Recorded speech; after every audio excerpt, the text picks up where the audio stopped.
Bueno, pues hoy vamos a continuar con nuestro segundo mensaje de la serie Pecados Respetables, si es que puede haber realmente algo así.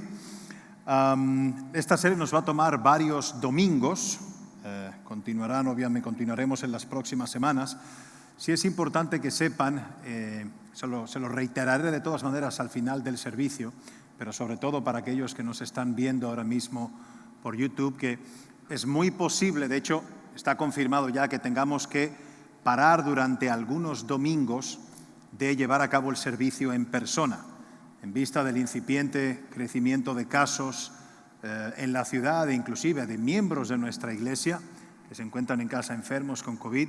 Vamos a tener que volver a tener unos cuantos domingos, todavía no sabemos cuántos, esperamos que sean pocos, pero serán unos cuantos domingos donde tendremos nuestros servicios a las 10:30 y a las 12:30, pero de manera virtual. ¿Ok?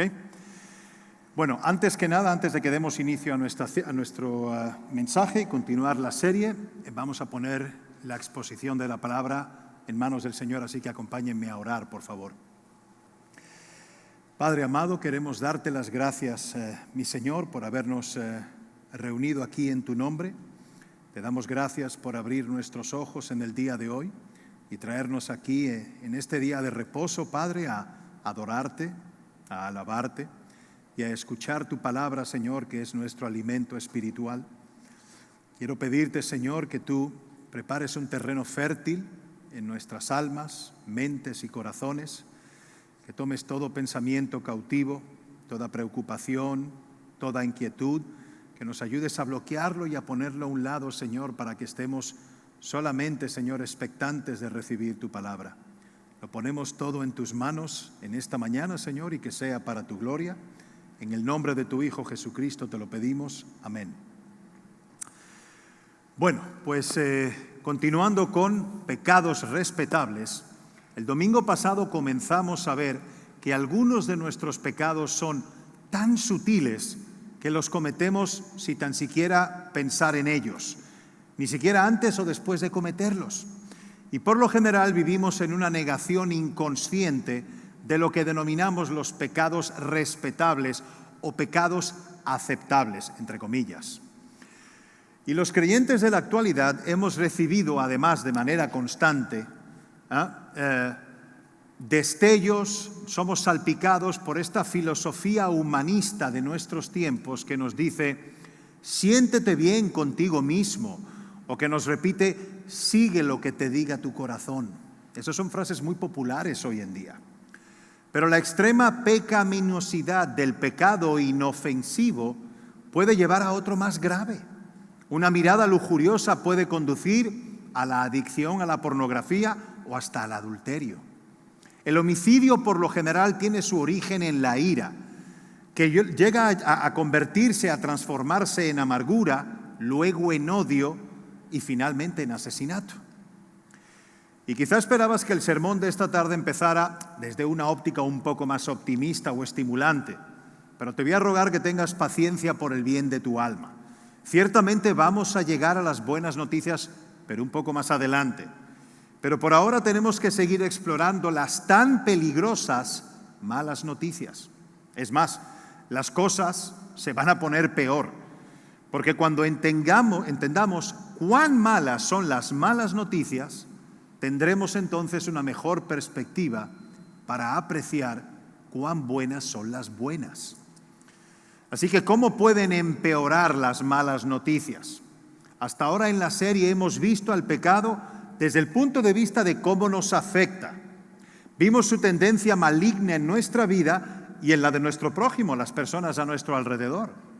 Sin embargo, el tema más importante es cómo nuestro pecado afecta a Dios. Y eso es lo que vamos a ver en los próximos minutos. Miren, alguien describió al pecado como una traición cósmica. Y si esto te parece una exageración o un término demasiado rimbombante, considera lo que la palabra transgresión significa en la Biblia. Esta palabra es usada en múltiples pasajes, tanto del Antiguo como del Nuevo Testamento. Está en muchísimos libros. Está en Levítico, está en Deuteronomio, está en Salmos, está en Proverbios, en muchísimas partes. Su significado es, en términos simples, una rebelión contra la autoridad. Eso significa transgresión. Rebelión contra la autoridad, pero en este caso, contra la de Dios. Así que cuando yo digo un chisme, me estoy rebelando contra Dios. Cuando albergo resentimiento contra alguien, en lugar de perdonarlo en mi corazón, estoy en franca rebelión contra Dios. Los autores de la Biblia percibían el pecado como lo que es, una fuerza diabólica que reside en nuestro interior. Un autor de nombre Ralph Venning, que escribió un libro muy bueno que se llama Lo pecaminoso del pecado, utiliza en el libro palabras muy descriptivas, en aspecto negativo, para hablar acerca del pecado. Él dice, por ejemplo, que el pecado es vil, odioso, maligno, pestilente, pernicioso, espantoso, agresivo, virulento, villano, abominable y mortal. Tómate unos segundos para meditar sobre las palabras que he mencionado y entiende el significado, impacto que cada uno de estos términos tienen. Estos términos describen los pecados escandalosos en la sociedad. Pero no solo eso, también se refieren a los que toleramos de manera aceptable en nuestra vida.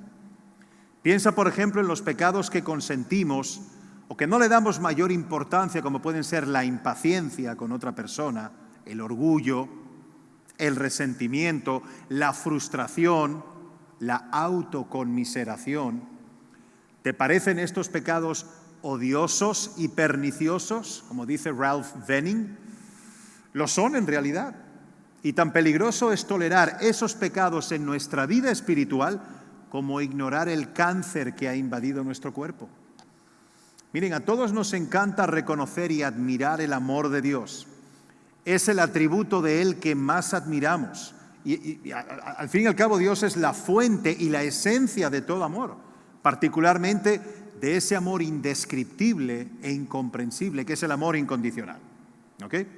Sin embargo, en Isaías 6:3, el profeta recibe una misión acerca de Dios en su grandiosa majestad. Él es transportado en espíritu para ver a Dios en su trono y escucha a unos seres angelicales que están alrededor del trono y que dicen: Santo, santo, santo es el Señor de los ejércitos. Toda la tierra está llena de su gloria. Cualquier judío de esa época entendía que la triple repetición de la palabra santo tiene como propósito comunicar el más alto grado posible de santidad. En otras palabras, Dios es infinitamente santo. ¿Pero qué significa esto? ¿Qué es eso de que Dios es eternamente santo? Bueno, por un lado, sin duda, se refiere a su pureza moral absoluta, pero va mucho más allá de eso. Al describir a Dios, el término santo habla de su majestad infinita y trascendente. Describe su soberanía para reinar sobre toda la creación, porque el Creador manda sobre la creación y no al revés. Por lo tanto, cuando pecamos y violamos la ley divina en cualquier forma, ya sea que la consideremos leve o no, nos estamos rebelando contra su soberana autoridad y su trascendente majestad. En pocas palabras, nuestro pecado es un atentado contra el reino majestuoso del Creador. Se trata, en efecto, de una traición cósmica. El rey David, muchos de ustedes habrán leído esto en sus Biblias, adulteró con la mujer de uno de los capitanes de su ejército, uno de sus hombres de confianza.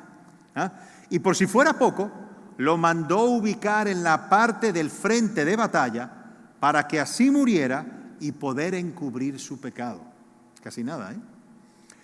Dios se indignó con esto y envió al profeta Natán para confrontar a David por su transgresión. Nos encontramos con esta escena en el segundo libro de Samuel, capítulo 12, versículos 9 y 10. Dice así: ¿Por qué pues menospreciaste la palabra del Señor e hiciste lo malo ante sus ojos? Has matado a espada a Urías el Eteo, has tomado a su mujer por mujer tuya y a él lo has matado con la espada de los hijos de Amón. Ahora pues, porque me has menospreciado y has tomado la mujer de Urías el Eteo para que sea tu mujer, jamás se apartará la espada de tu casa. Ahí están las consecuencias del pecado de David. Pero quiero que observen el uso de la palabra menospreciar en los dos versículos, tanto en el 9 como en el 10. En el primero dice, David menospreció la palabra de Dios. Y en el segundo, Dios, hablando a través de Natán, dice, me has menospreciado. Así que vemos claramente que el pecado es menosprecio de la ley divina, pero también significa despreciar al dador de la ley, a Dios. Y es fácil juzgar un pecado como este de David como muy grave y así posiblemente evitar aplicar esta enseñanza de Natán en nuestra vida. Pero como ya hemos visto, todo pecado, grande o pequeño ante nuestros ojos, se comete contra Dios. Así que piensa en esto la próxima vez que caigas en la tentación de criticar a alguien o cuando digas palabras poco amables acerca de otra persona. Piensa en eso. Pueden ver ahora por qué les dije que la descripción de lo que significa el pecado iba a empeorar, pero todavía no terminamos. Aún hay más malas noticias. En el contexto de exponer el pecado en nuestras relaciones con otras personas, Pablo registra lo siguiente en su carta a los Efesios. En Efesios 4:30 dice, y no entristezcáis al Espíritu Santo de Dios, en quien fuisteis sellados para el día de la redención. Miren, lo que Pablo dice aquí es que cuando consideramos que nuestro pecado es rebelión contra la autoridad de Dios y que al cometerlo menospreciamos su ley y su persona, estamos realmente viendo a Dios ejerciendo su rol como nuestro gobernador y nuestro juez. Pero cuando vemos que nuestro pecado contrista o entristece al Espíritu Santo, ahí lo que estamos es viendo a Dios como nuestro Redentor y Padre. Es una óptica completamente distinta. Nuestro pecado, insisto, todo pecado, le duele a nuestro Padre amoroso. De cualquier manera, el corazón de nuestro Padre se aflige. Entristecemos y deshonramos a nuestro Padre Celestial con nuestro pecado. Pero además, y esto es lo peor, damos por sentado que merecemos su gracia, tomándola muy a la ligera. La consideramos una gracia barata. Pablo escribió que Dios nos ha perdonado de nuestros pecados según las riquezas de su gracia. Eso está en Efesios 1:7.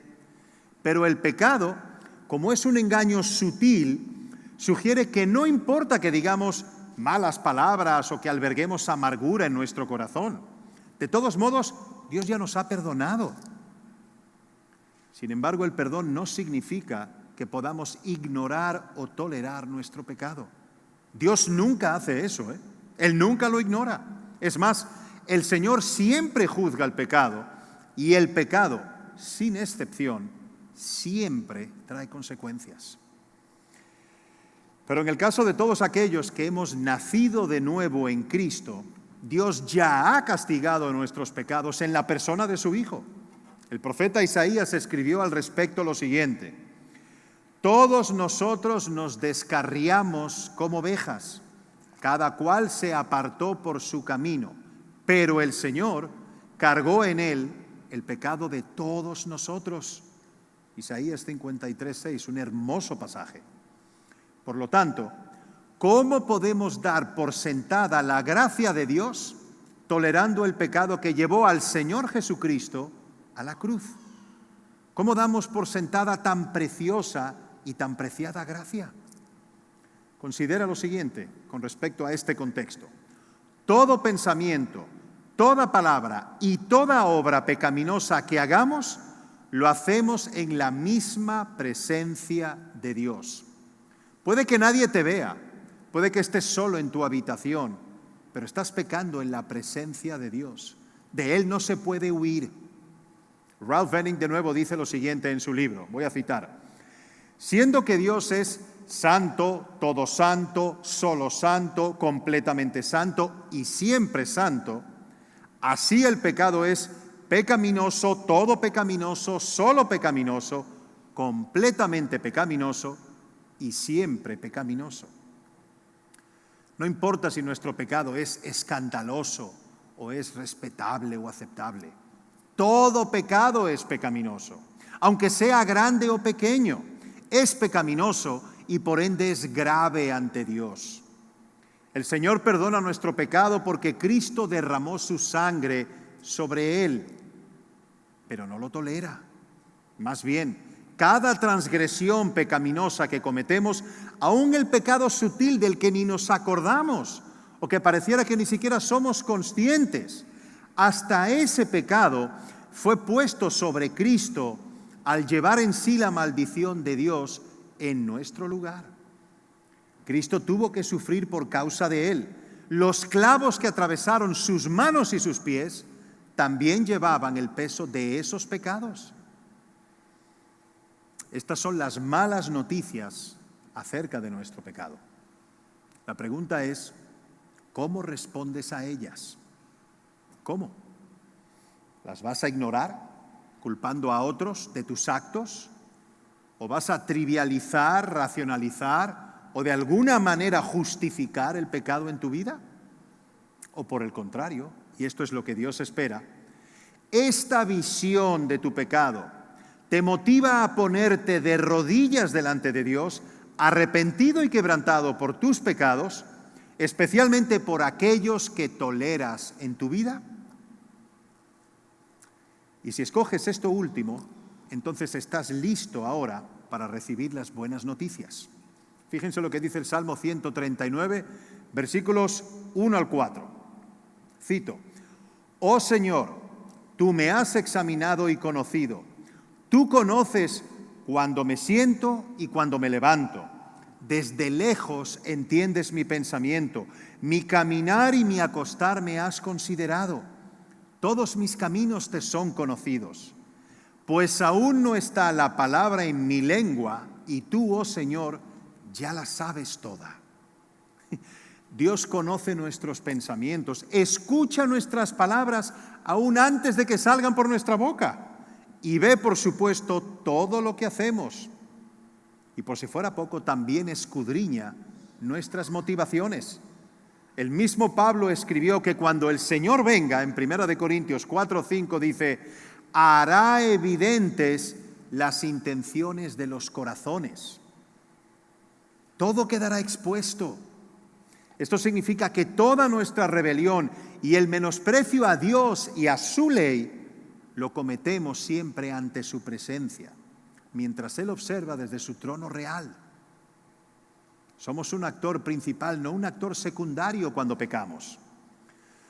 No sé si han oído hablar de John Newton, pero John Newton vivió en el siglo XVIII y escribió posiblemente el himno más hermoso y más conocido del cristianismo, que es Amazing Grace, Sublime Gracia.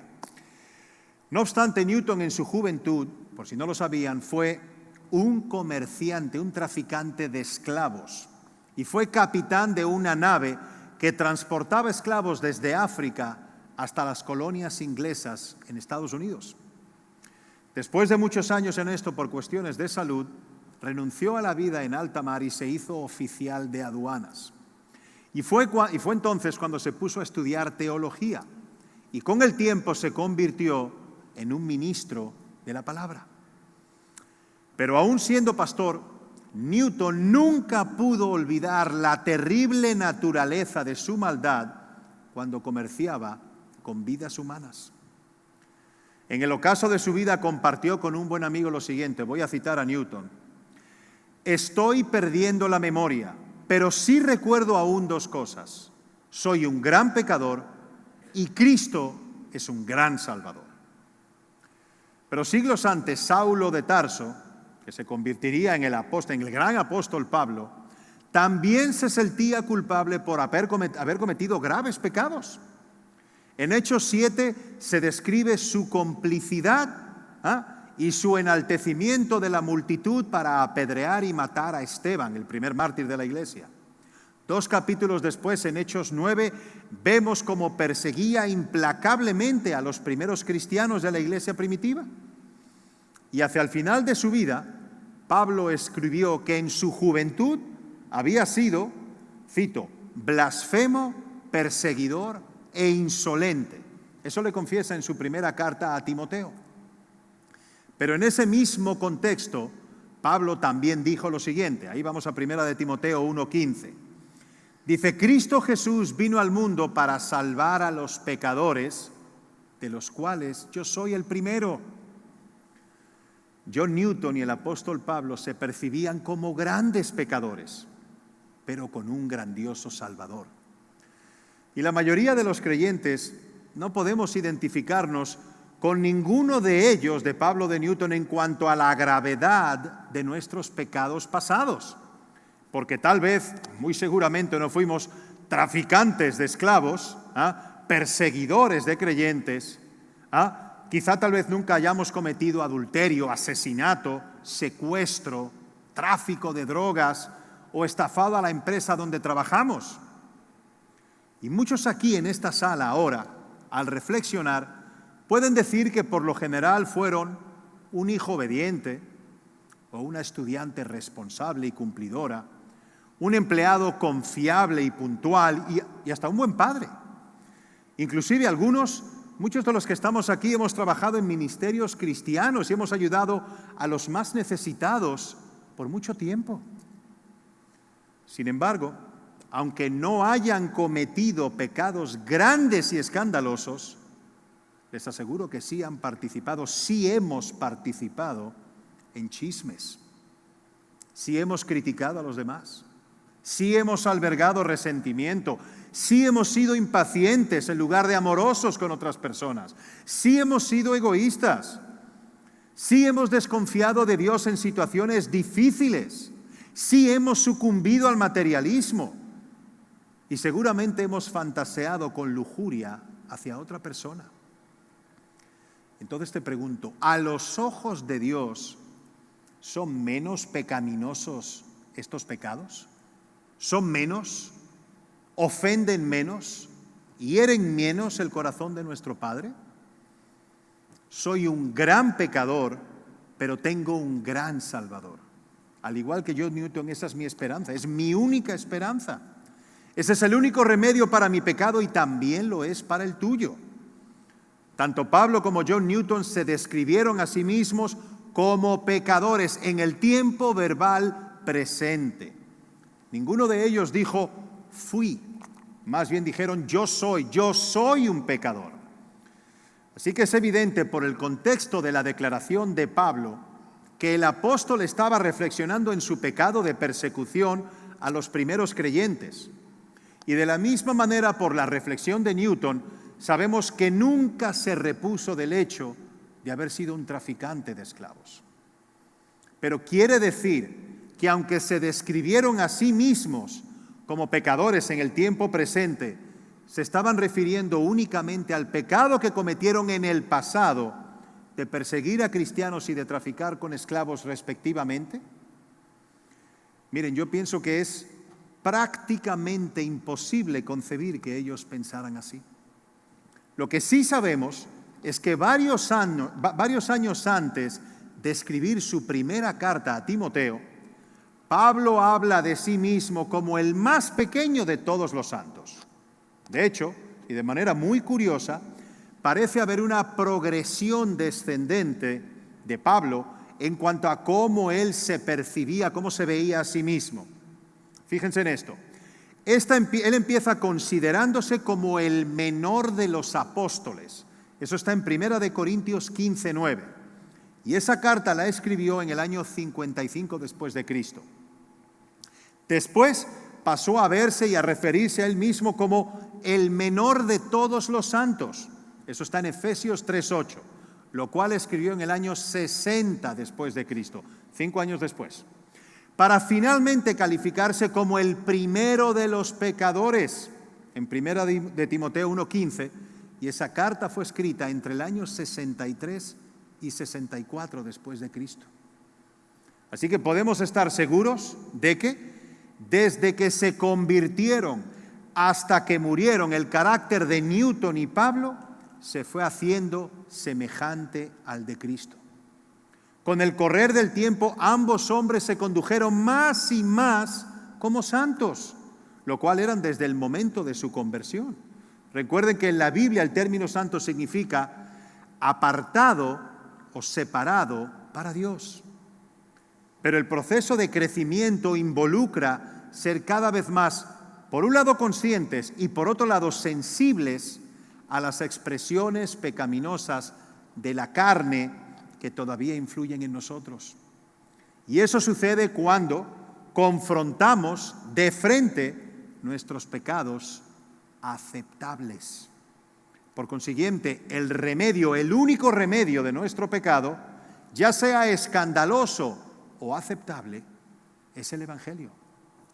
El Evangelio es un mensaje. Se trata de la obra completa de Cristo durante su vida, su muerte y su resurrección a favor nuestro, y su obra actual en el presente, en nosotros, a través de su Espíritu Santo. Nuestro Señor Jesucristo nos salva del castigo del pecado, pero también de su dominio y de su poder reinante en nuestra vida. Y más adelante en esta serie, en los próximos domingos, Emilio y Marco tratarán específicamente los pecados respetables en nuestra vida. Ellos van a hablar de cómo son estos pecados, el daño que provocan y, por supuesto, cómo enfrentarlos. Pero antes de llegar a eso, tenemos que examinar bien el Evangelio por varias razones. La primera de ellas, el Evangelio es solo para pecadores. El Evangelio es solo para pecadores. Jesucristo vino al mundo para salvarnos, pero la mayoría de los creyentes tienden a pensar que el Evangelio es solamente para los incrédulos, para los que necesitan ser salvados. Muchas veces razonan que una vez han confiado ya su vida a Cristo, el Evangelio ya no se aplica a ellos, excepto cuando lo comparten con quienes no han creído. Sin embargo, aunque somos verdaderos santos en el sentido de haber sido ya adoptados y apartados para Dios, todavía somos practicantes del pecado. Todas las exhortaciones que se dirigieron a los creyentes del Nuevo Testamento partían de la base fundamental de que el pecado seguía estando presente en sus vidas y que debían enfrentarse a él.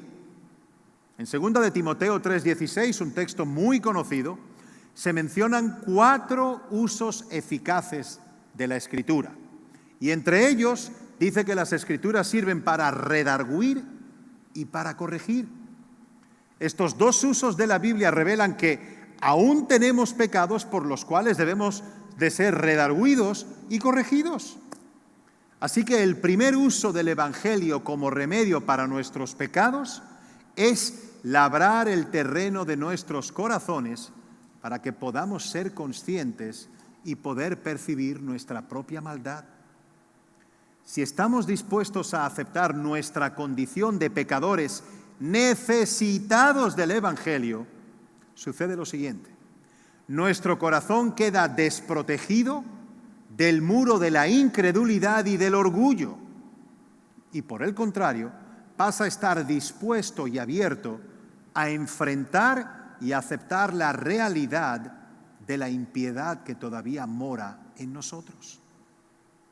En segundo lugar, el Evangelio no solo nos prepara para enfrentar nuestro pecado, sino que también nos libera para hacerlo. Generalmente el hecho de reconocer nuestra maldad nos hace sentir culpables. Y miren, nos sentimos culpables porque lo somos.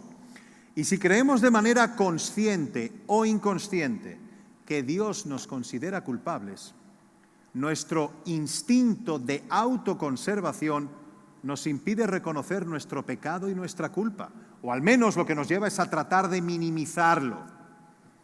Pero no es posible pretender resolver alguna manifestación particular de maldad, como por ejemplo la ira o la autoconmiseración, hasta que reconozcamos abiertamente su presencia y su influencia en nuestra vida. Así que necesitamos tener la seguridad de que nuestro pecado ha sido perdonado para entonces comenzar a enfrentarlo y, por supuesto, comenzar a corregirlo. El hecho de reconocer que hemos fallado va mucho más allá de simplemente admitir a regañadientes que hemos actuado de manera egoísta en una situación dada. Más bien, significa que de todo corazón, sin duda alguna, aceptamos nuestra falta sin justificaciones. Soy egoísta y lo que hice fue una manifestación del egoísmo que todavía reside en mí. Pero para poder hacer una confesión como esa, necesitamos tener la seguridad de que ese egoísmo ha sido perdonado, que Dios ya no lo toma en cuenta. Así que considera las palabras del apóstol Pablo en su carta a los Romanos, capítulo 4, versículos 7 y 8. Dice: bienaventurados aquellos cuyas iniquidades o maldades son perdonadas y cuyos pecados son cubiertos. Bienaventurado el hombre a quien el Señor jamás le tomará en cuenta su pecado. ¿Por qué Dios no nos inculpa de nuestro pecado? ¿Por qué? Pues porque es una deuda que Él ya puso sobre Cristo. Recuerden el versículo del profeta Isaías que leímos hace unos minutos, Isaías 53:6. Todos nosotros nos descarriamos como ovejas, cada cual se apartó por su camino, pero el Señor cargó en Él el pecado de todos nosotros. Miren, en la medida en que entendamos en lo profundo, en lo más adentro de nuestro ser, la certeza del perdón divino a través de Cristo, quedaremos libres para enfrentar honesta y humildemente las manifestaciones particulares del pecado en nuestra vida. Solo así. En tercer y último lugar, el Evangelio nos motiva y da energía para enfrentar nuestro pecado. No es suficiente reconocerlo y aceptarlo con honestidad. Si queremos crecer en semejanza del carácter de Cristo, si queremos dar pasos hacia adelante en nuestro caminar cristiano, si queremos madurar espiritualmente, tenemos también que corregir el pecado. Y para usar una frase del mismo Pablo, también de su carta a los Romanos, en este caso es capítulo 8, versículo 13, dice Pablo: porque si vivís conforme a la carne, moriréis. Mas si por el Espíritu hacéis morir las obras de la carne, viviréis. Pero como ha sido bien dicho, el único pecado contra el cual podemos luchar es el que ha sido perdonado. No podemos comenzar a enfrentar la actividad del pecado en nuestra vida hasta que hayamos lidiado con la culpabilidad que resulta de éste. La seguridad de que Dios ya no nos inculpa de nuestro pecado produce eventualmente dos cosas. Primero, el hecho de que no estamos solos en la lucha contra el pecado. Dios nos está mirando desde su trono celestial diciendo: ¿cuándo vas a cambiar? ¿Cuándo vas a erradicar ese pecado de tu vida? Más bien Él viene y nos dice: vamos a enfrentar este pecado. Vamos a hacerlo juntos, pero mientras tanto, quiero que sepas que yo no te culpo por él. Dios ya no es nuestro juez, ahora es nuestro Padre, quien nos ama con un amor infinito, generado en Él mismo a pesar de nuestros pecados. Y esa seguridad nos motiva y anima a enfrentar nuestras iniquidades. Pero miren, resolver esto no es algo opcional. Esto no es un consejo, no. El mandato es hacer morir el pecado en nosotros. Es un deber a cumplir. Pero el deber sin deseo se convierte rápidamente en arduo trabajo. Hace algunos años escuché a un hombre sabio decir: predícate el Evangelio a ti mismo cada día. Predícate el Evangelio a ti mismo cada día.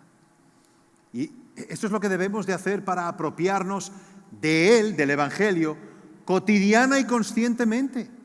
Y miren, parafraseando en la primera carta de Juan, el capítulo 4, versículo 10, podemos decir lo siguiente: en esto consiste el amor, no en que yo haya amado a Dios, sino en que Él me amó y envió a su Hijo en propiciación, para llevar en sí la ira de Dios por mis pecados.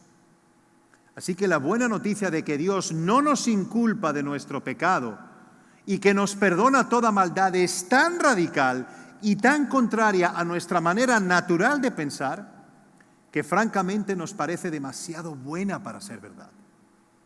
Especialmente en los días cuando las circunstancias nos hacen tomar conciencia de nuestro egoísmo, de nuestra impaciencia o de nuestro resentimiento interior. Ahora bien, ¿a qué pasajes de las Escrituras puedo recurrir para predicarme el Evangelio a mí mismo? Hay muchos, hay muchísimos versículos para ello, pero aquí les dejo dos.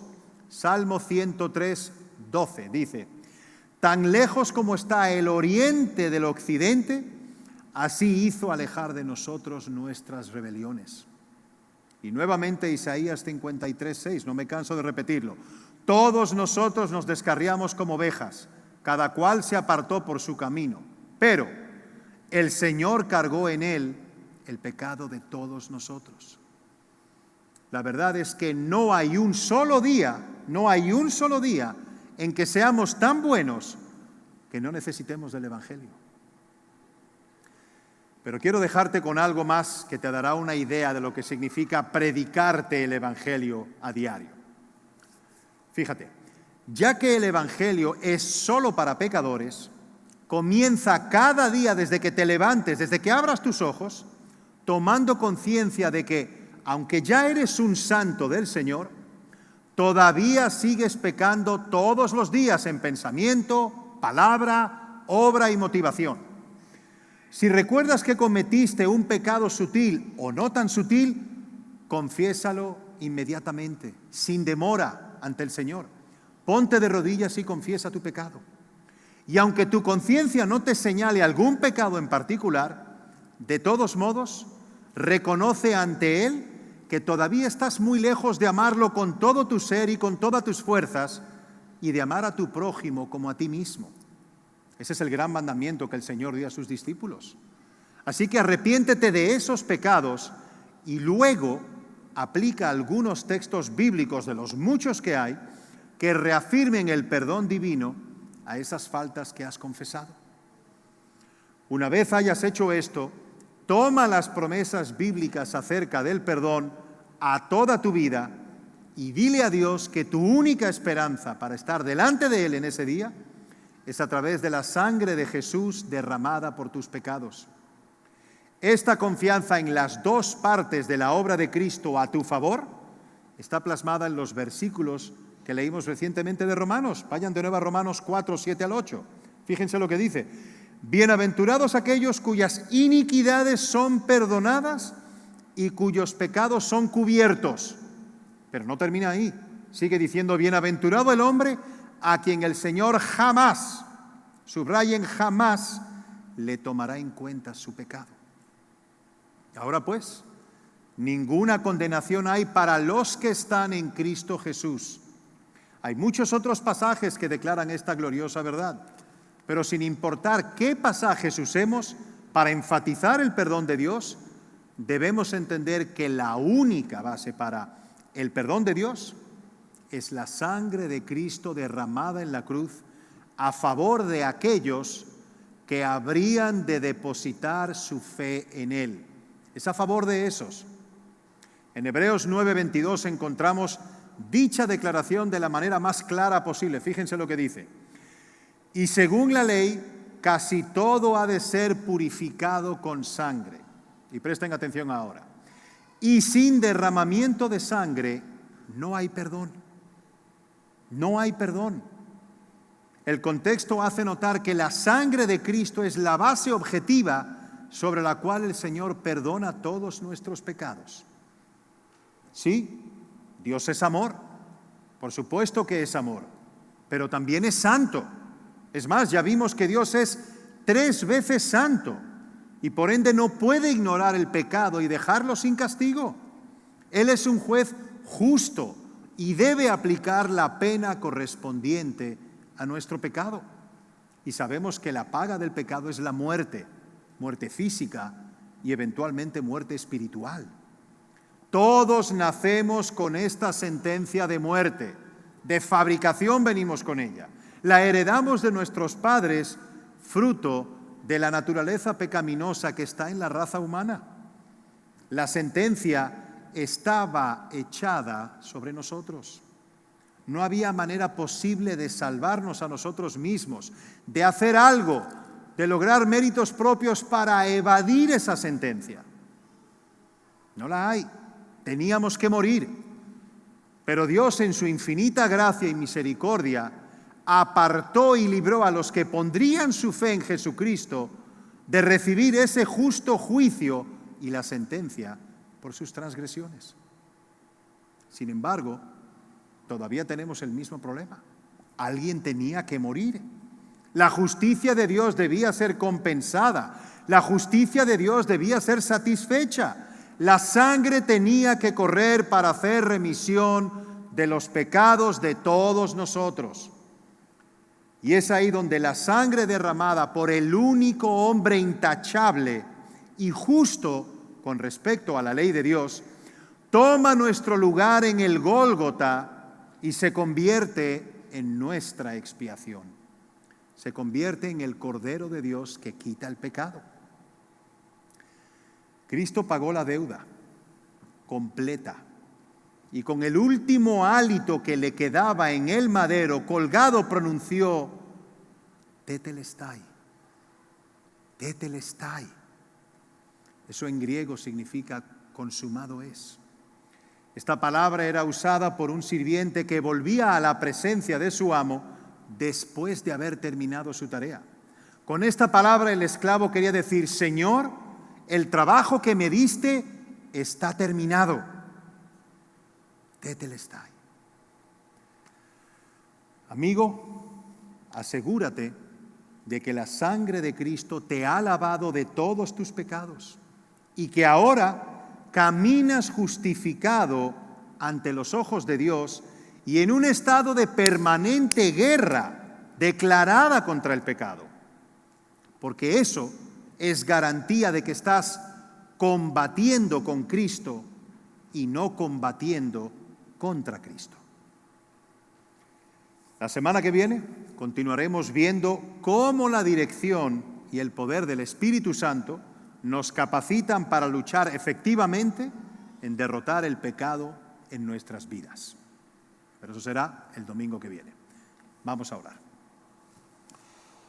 Padre, queremos darte las gracias por la exposición de tu palabra. Queremos darte, Señor, gracias por la vida y por la verdad que encontramos en ella, Señor.